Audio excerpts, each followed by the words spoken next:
그래도 베푸신 사랑과 은혜를 기억하면서 주님의 전에 나와 영과 진리로 예배드리는 성도 여러분에게 하나님의 거진 사랑과 은혜가 풍성하기를 주님의 이름으로 축원합니다. 이 코로나 시대 우리가 참으로 어렵습니다. 함께 모이지 못하게 하고 또 사업하는 사람들도 이제 함께 앉아서 식사 나누고 함께 커피 나눌 수 있는 것도 다 금지를 했기 때문에 사업하는 사람들 너무너무 어렵습니다. 그러나 오늘 이 어려운 시대에도 여러분의 모든 사업과 직장이 더욱더 참되게 되어지는 은혜가 나타나기를 바랍니다. 그러기 위해서 내가 지금 몸담고 있는 회사와 또 사업을 위해서 더 열심히 땀 흘려서 일해야 되는 우리들이 되어야 된다고 하는 것이죠. 내가 땀 흘린 만큼 좋은 열매를 주시는 분은 하나님이심을 믿고 우리가 더 수고의 땀을 흘려야 된다고 하는 것이죠. 우리가 교회를 튼튼하게 세우는 것도 우리 주님께도 주신 달란트 사명을 우리가 잘 감당해서 우리가 주님 앞에 서는 날 칭찬받는 성지기의 모습이 될 줄로 믿습니다. 저의 기도의 제목이 늘 있습니다. 우리 매복의 모든 성도들이 앞으로 우리 주님 앞에 서는 날, 그래 매복에서 내가 신앙생활하는 동안 내가 신앙생활 잘 자라났어. 내가 아름다운 성령의 열매를 많이 맺었어. 내가 너에게 금면류관, 영광의 면류관 줄 거야 하면서 주님 앞에 서는 날 여러분 모두가 칭찬받는 성지기들이 될 줄로 믿습니다. 그러나 오늘 우리의 모습을 우리가 늘 살펴볼 때 우리의 모습은 주님 앞에 칭찬받을 수 있는 신실한 성지기인가? 아니면 주님 앞에서 불의한 성직이라고 불림을 받는 어리석은 성직이인가?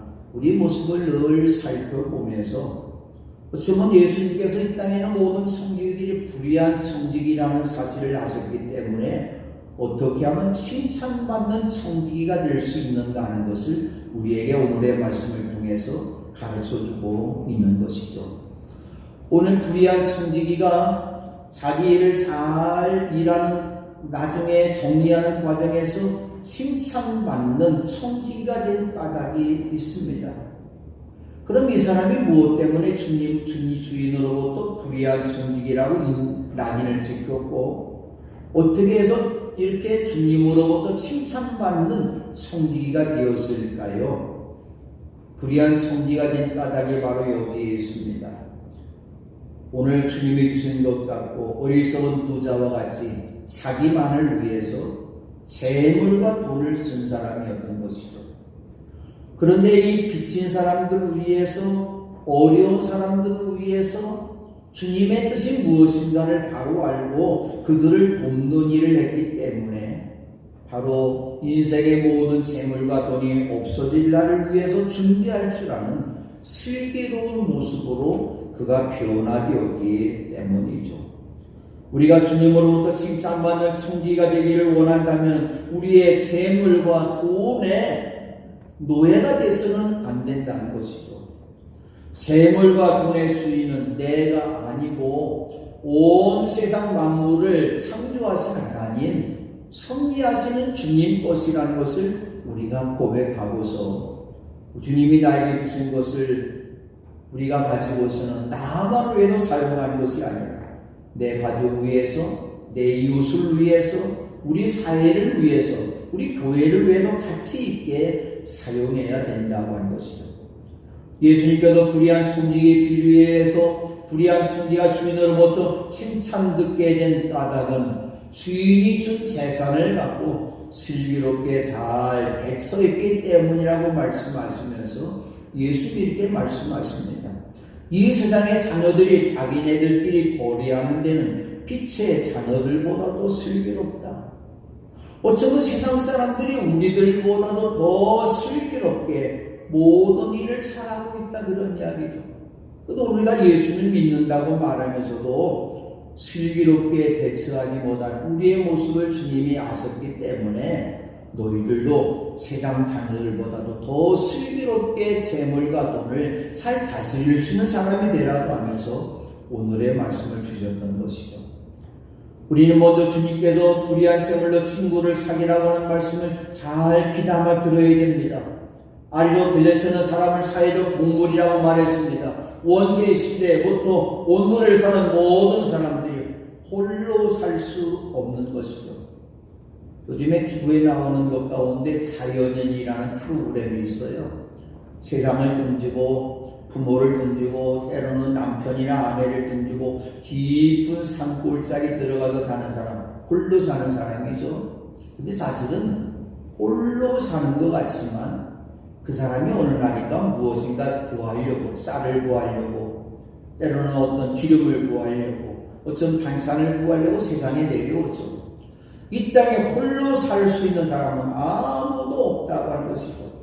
하나님께서 아담을 창조하신 다음에 홀로 있는 것이 너무나 좋지 않게 보셨기 때문에 그를 돕는 매필 아내를 만드셔서 그와 함께 살게 하셨던 것이죠. 아담과 하와가 함께 살 때 가인과 아벨 하나님께서 선물로 주시면서 가족이 생긴 것이죠.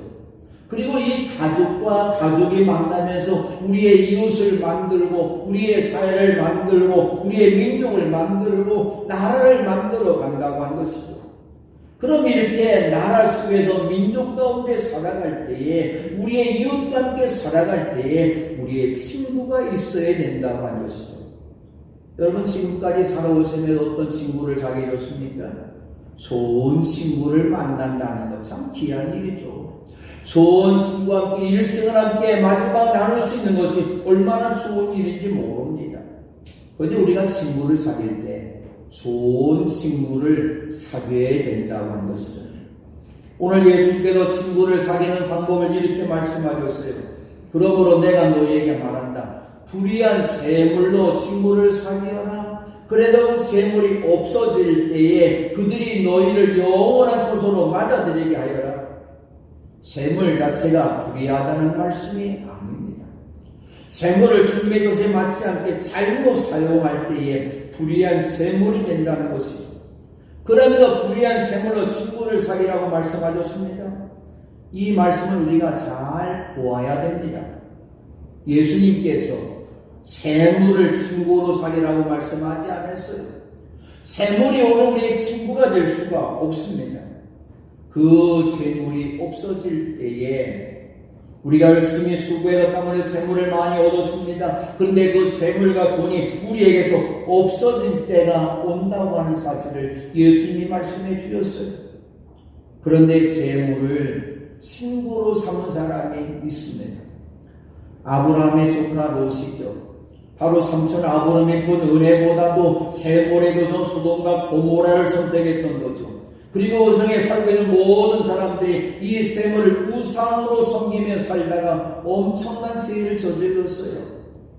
이 땅에 살아가는 사람들 모두가 죄를 짓는 것 거의가 다 보면 재물과 돈 때문에 죄를 짓는 것이죠.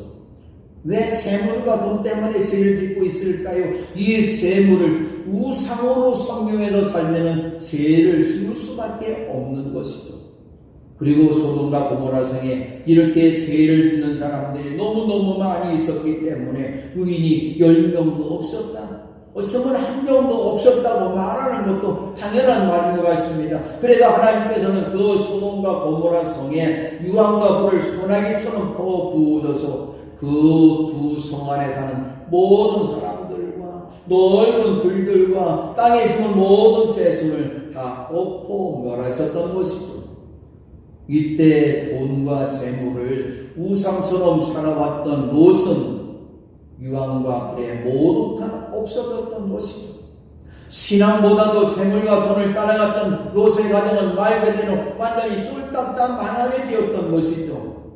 롯이 안에도 불에 타는 돈과 재물을 돌아보다가 그만 소금기둥이 되고 말았던 것이죠. 하나님의 은혜로 이스라엘 백성들이 가나안 땅을 점령할 때에 여리고 근성이 무너졌어요. 하나님을 찬송하며 기도하는 그들에게 이 은혜를 주셨던 것이죠. 그런데 작은 성 아이성을 점령할 때 실패하고 말았던 것이죠.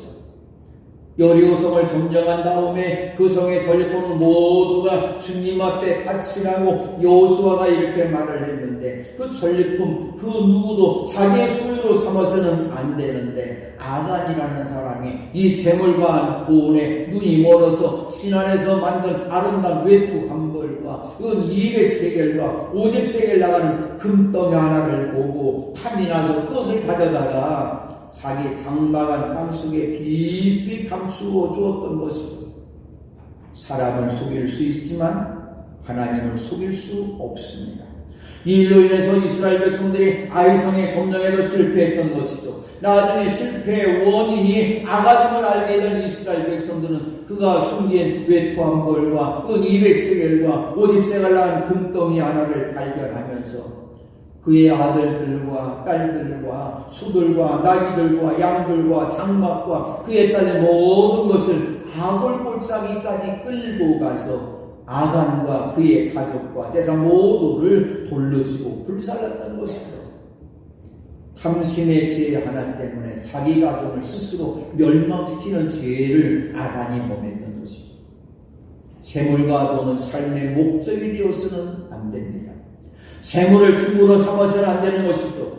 오늘 예수님이 말씀합니다. 불의한 재물로 친구를 사겨라. 재물은 친구를 사귀는 방법이 되어야 된다, 그런 이야기죠. 불의한 청지기가 청지기를 정리할 수밖에 없는 상황에 되었을 때에 불의한 재물로 친구를 사귀는 일을 그가 시작합니다. 그는 자기 주인에게 빚진 사람들을 하나씩 불러다가 기름 100말 빚진 사람에게 빈 문서에다가 10말이라고 적으십시오. 밀백성을 빚진 사람에게는 빈 문서에다가 80성이라고 적으라고 말했습니다. 왜 이렇게 했을까요? 그때서야 그 자리에도 쫓겨날 때가 되었을 때에 주인의 선한 마음, 자비한 마음을 깨달았던 것이죠. 그래서 그 불의한 재물을 가지고 슬기롭게 했던 것이죠. 청지기 자리에도 끌려날 때에 나로부터 은혜를 입은 사람들이 나를 자기네 집으로 맞아들이도록 준비한 것 같다. 바로 불의한 청지기는 불의한 재물로 친구를 사귄 것이죠. 주인에게 빚진 사람들에게 은혜를 베풀어 준 것이죠. 은혜는 무엇과 같습니까? 메아리와 같은 것이죠. 은혜는 결국 내게 돌아온다고 한 것이죠. 이 사실을 난 청지기는 비록 청지기 달에도 쫓겨난 날씨라도 자기에게 은혜를 받은 사람들이 분명히 자기를 자기들 집으로 맞아줄 것을 기대했던 것이죠. 불의한 셈을, 불의한 시대를 살아가는데 꼭 필요한 것입니다. 그래도 전 세계에서 제일 강한 나라 어떤 나라입니까? 미국이라는 나라. 왜 미국이라는 나라가 강대하다고 말합니까? 불의한 셈물이지만 많이 있기 때문입니다.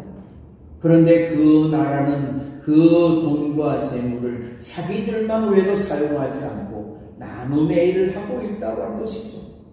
내가 지금 가지고 있는 이 모든 재물들 하나님이 나에게 주신 것인데 나만 외에도 사용하는 것이 아니라 나에게서 너에게도, 가족에서 우리의 모든 소마리아 사람처럼 이웃을 위해서, 삭개오처럼 사회에 소외된 사람들을 위해서, 바나바처럼 교회의 성도를 위해서 사용돼야 된다고 하는 것이죠. 우리가 주님 앞에 서는 날 내가 얼마만큼 저거 많이 해놓았느냐, 내가 재물과 얼마나 많이 쌓아놓았느냐, 주님이 그것을 묻지 않으시고 내가 얼마만큼 내 것을 잘 사용했는 것을 우리 주님이 우리에게 물으신다고 하는 것이죠. 이 땅에 사는 동안 재물과 돈은 꼭 필요합니다. 그러나 우리의 생명이 끝이 나는 날 아무 소용이 없다는 사실을 깨닫고, 재물과 돈은 무덤 속까지 가져갈 수 없는 것이기 때문에 내가 가지고 있는 이 소유, 이 재물과 돈을 갖고 친구를 잘 사귈 수 있을 때 그들이 우리를 영원한 소수로 맞아들이게 한다고 하는 말씀입니다. 두 번째로 주님께도 작은 일에 충실한 청지기가 되라고 말씀하셨습니다. 주님께서는 이 땅에는 모든 사람들을 부르실 때에 청지기로 부르신 것이죠. 우주 만물 다 하나님 것이라고 하나님이 말씀합니다. 다 내 거다. 너희들이 나한테 바치는 거, 내 거 바치는 거 아니냐, 그런 말씀이죠. 이 본문의 청지기는 이 주인의 재산을 자기를 위해서만 썼기 때문에 낭비했다고 말하면서 청지기에서 파면당할 수는 없다고 말합니다. 그러면서 오늘 주인이 칭찬받는 청지기가 된 이 사람에게 이렇게 말씀합니다. 지극히 작은 일에 충실한 사람은 큰 일에도 충실하고 지극히 작은 일에 불의한 사람은 큰 일에도 불의하다. 청지기에게 가장 필요한 덕목이 있다면 충실이라고 하는 것이죠. 그 맡은 일이 큰 일이면 아주 큰 상을 받고 작은 일이면 작은 상을 받을까요? 아니죠. 주인으로부터 남은 5달란트를 받았어요. 그것을 잘 장사해서 5달란트를 더 벌었습니다. 2달란트 받은 사람은 그걸 장사해서 2달란트를 벌었을 때에 주인은 그에게 똑같이 칭찬해 주었습니다. 잘했다. 착하고 신실한 종아, 내가 적은 일에 신실하였으니 이제 내가 많은 일을 내게 맡기겠다. 와서 주인감비 기쁨을 누려라 말씀합니다. 청지기들에게 작은 일에 충실한 사람이 되라고 말씀합니다. 오늘 우리가 신앙생활하면서 주님이 나에게 맡기신 사명이 있습니다. 목사로서의 사명, 장로로서의 사명, 권사나 집사로서의 사명이 우리에게 다 있습니다. 큰 일만 할 때 큰 일뿐이 됩니까? 아니죠. 내게 주어진 일에 최선을 다해서 충실하게 신실하게 일을 해야 된다고 하는 것이죠. 처음부터 큰 일 할 수 있는 사람은 아무도 없어요. 내게 주어진 일들, 내게 준 사명에 대해서 작은 일을 충성할 때 우리 주님께서는 더 큰 일을 맡겨 주신다고 하는 것이죠. 사로밧 과부가 주의 종이 일에게 대접한 것은 아주 작은 재물입니다. 기주의 밀가루 한 줌 정도와 병의 기름 몇 방울 남았을 것으로 땅을 만들어 주의 종을 대접했을 때 기적이 나타났는데 주님께서 그 땅에 비를 다시 내렸을 때까지 과부의 기주에 밀가루가 떨어지지 않았고 병의 기름이 마르지 않았습니다. 벳세다 들판에서 작은 아이 하나가 주님 앞에 보리빵 5개와 물고기 2마리를 드렸을 때 기적이 나타났습니다. 남자 장정반도 5,000명과 그의 많은 여자들과 아이들이 모두가 배불르게 먹게 되었습니다. 작은 일이죠. 도시락 하나 주님 앞에 드는 것 작은 일이죠. 그리고 기적이 나타났습니다. 그리고 기적이 나타난 그 열매 12강주리를 주님께서 누구에게 주었을까요? 저는 생각하기를 이 어린아이에게 주었을 것 같습니다. 너희가 불의한 생활에 충실하지 못하였으면 누가 너에게 참된 것을 맡기겠느냐? 또 너희가 남의 것에 충실하지 못하였으면 누가 너에게 너희의 목숨을 내주겠느냐? 우리가 불의한 재물에 충실하지 못하면, 잘 사용하지 못하면 그런 이 아니죠. 주님께서 우리에게 참된 것을 맡기지 않으신다고 한 것이죠. 그리고 우리가 남의 것에 충실하지 못하면 주님은 우리가 받을 목까지도 주지 않으신다고 한 것이죠. 우리 주님께서 이 땅에 있는 모든 사람들에게 장사를 잘해서 이윤을 남기라고 우리에게 달란트 한 문화를 다 주셨어요. 이 한 문화는 작은 게 아니죠. 노동자의 석 달 품삯에 담기는 금액인데 마지막 때가 되었을 때에 10만 원대가 되었을 때에 얼마나 벌었는지 알아보고자 했던 것이죠. 첫째 종이 주님 앞에 와서 보고합니다. 주님, 나는 주인의 한 문화로 10문화를 벌었습니다. 주님이 칭찬해 주십니다. 착한 종아, 잘했다. 내가 아주 작은 일에 신실하였으니 10보를 다스리는 권세를 차지하여라. 둘째 종도 와서 말합니다. 주인님, 나는 주인의 한 문화로 5문화를 벌었습니다. 그때 주인이 말합니다. 너도 5보를 다스리는 권세를 차지해라. 그가 열심히 일한 땀의 수고 그대로 주님께서 베풀어 주신 것입니다. 다른 한 종이 와서 말합니다. 주인님 보십시오. 주인의 한 문화가 여기 있습니다. 나는 이걸 수건에 싸서 보관해 두었습니다. 주인님은 야무진 분이라서 맡기지 않을 것을 찾아가시고 심지 않은 것을 거두심으로 나는 주인님을 무서워서 이렇게 했습니다. 주님께서 그에게 말씀합니다. 이 악한 종아, 나는 내 입에서 나온 말로 너를 심판하겠다. 너는 내가 야무진 사람이라서 맡기지 않은 것을 찾아가고 심지 않은 것을 보도하는 줄 알고 있었지. 그러면 어찌해서 내 은혜에 예금하지 않았느냐. 그랬더라면 내가 돌아와서 그 이와 함께 것을 찾았을 것이다. 그리고 그때 서 있는 사람에게 말씀합니다. 이 사람에게서 한 문화를 빼앗아서 10문화 가진 사람에게 주어라. 10문화 받은 사람 10문화를 남겼는데 하나까지 더 받아서 21문화가 된 거죠. 옆에 있는 사람이 말합니다. 그는 10문화 가지고 있는 거 아닙니까? 그때 주님께서 말씀하시기를 내가 너희에게 말한다. 가진 사람은 더 받게 될 것이고 가지지 못한 사람은 그가 가진 것까지 빼앗길 것이다. 그리고 내가 자기들의 왕이 될 걸 원하지 않는 나의 이 원수들을 이리로 끌어다가 내 앞에도 죽여라. 충실한 사람은 더 받게 된다는 말이죠. 주님의 심판이 무서움을 우리는 깨달아야 됩니다. 내 사명의 다리가 더 크다고 생각할수록 더 열심히 주님 앞에 충실할 수 있는 일꾼이 되어서 많은 문화를 남길 수 있는 우리가 되어야 된다고 하는 것이죠. 세 번째로 주님께서 재물은 섬김의 대상이 아니라고 말씀해 주셨습니다. 다윗의 위대함이 어디에 있습니까? 하나님을 자신의 목자로 고백하면서 목자되는 하나님을 따랐기 때문입니다. 주님은 나의 목자시니 내게 부족함 없으라. 근데 불의한 재물과 돈을 우상으로 섬기는 시편 23편은 이렇게 말하고 있죠. 돈이 나의 목자시니 내게 부족함 없으라. 돈이 나를 푸른 풀밭에 누이심에 쓸만한 물가로 인도하십니다.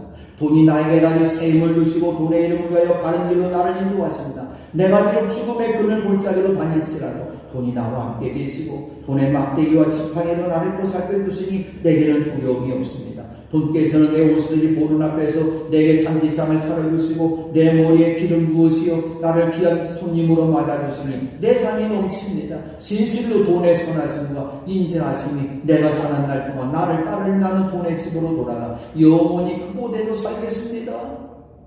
돈 쓸만한 물가가 아닙니다. 돈이 우리를 결국 보살펴 줄 수가 없습니다. 돈의 집으로 돌아가 사는 건 행복이 아니라 불행이라고 하는 것이죠. 돈을 숨겨서는 안 된다고 하는 것이죠. 그 다음에 오늘 예수님께도 오늘의 말씀, 결론의 말씀을 우리에게 이렇게 주십니다. 한 종이 두 주인을 섬기지 못한다. 그가 한쪽을 미워하고 다른 쪽을 사랑하거나 한쪽을 떠받들고 다른 쪽을 없인 여길 것이다. 너희는 하나님과 재물을 함께 섬길 수 없다 말씀하셨어요. 재물과 돈을 섬기거나 사랑하면 돈의 종이 된다는 사실을 깨달아야 됩니다. 재물과 돈 한 개의 영광을 수일이 아님을 알아야 됩니다. 하나님께서 성리기들에게 이 귀한 돈과 재물을 주신 까닭이 무엇일까요? 너만 위해도 사용하지 말고 이웃을 도우며 살라고 오늘 우리에게 주신 것이죠. 그런데 돈도 나는 사람은 돈을 우상으로 숨기기 때문에 그 돈을 나의 것으로 잘못 알고 나만을 위해서 사용하기 때문에 불의한 청지기가 되고 청지기직에서 쫓겨나고 그는 주님의 나라에 들어가지 못한다고 하는 것이죠. 재물을 숨긴다는 것은 무슨 말일까요? 많은 재물이 있는 것을 숨긴다는 말이 아니라고 하는 것이죠. 재물과 돈을 다르게 사용하지 않는 것이 바로 재물을 숨긴다는 말입니다. 먼저 재물과 돈은 나의 것이 아니라 주님께서 나에게 잠시 맡겨주셨다는 사실을 깨달아야 됩니다. 바울은 사랑하는 믿음의 아들 디모데에게 돈의 위험성을 이렇게 말합니다. 돈을 사랑하는 것이 모든 악의 뿌리입니다. 돈을 쫓다가 믿음에서 떠나 헤매기도 하고 많은 고통을 겪기도 한 사람이 더러 있습니다. 돈은 사랑의 대상이 아니라는 사실을 알아야 된다고 하는 것이고 돈을 사랑하는 건 악의 뿌리가 되고 돈을 쫓아가게 되면 믿음에서 떠나서 결국엔 하나님 나라 들어가지 못한다고 하는 말씀이죠. 히브리서 13장 5절입니다. 돈을 사랑함이 없이 살아야 하고 지금 가지고 있는 것으로 만족해야 합니다. 주님께서 주님 말씀하시기를 내가 결코 너를 떠나지도 않고 버리지도 않겠다 하셨습니다. 돈을 사랑함이 없어야 된다고 하는 거죠. 내가 가지고 있는 돈, 작은 돈이지만 그것이 소중함을 알고 그것에 대해서 만족하고 감사할 줄 알 때 주님이 우리를 떠나지 아니하시고 더 많은 것으로 세워주신다고 한 것이죠. 재물과 돈은 이 시대를 살아가는 사람들에게 없어서는 안 될 꼭 필요한 것입니다. 그런데 예수님께서 말씀하시기를 재물과 돈은 섬김의 대상으로 살아서는 안 된다고 말씀합니다. 너희는 하나님과 재물을 함께 섬길 수 없다. 하나님만을 또 온전히 섬길 때 하나님께서 이 땅에 있는 모든 재물들을 우리의 필요에 따라서 주실 줄로 믿습니다. 우리에게 지금까지 우리의 삶의 다리가 불의한 청지기로 살았습니다. 이제부터는 주님이 주신 재물과 돈을 다르게 사용해서 주님으로부터 칭찬 듣는 청지기들이 되시기를 주님의 이름으로 축원합니다.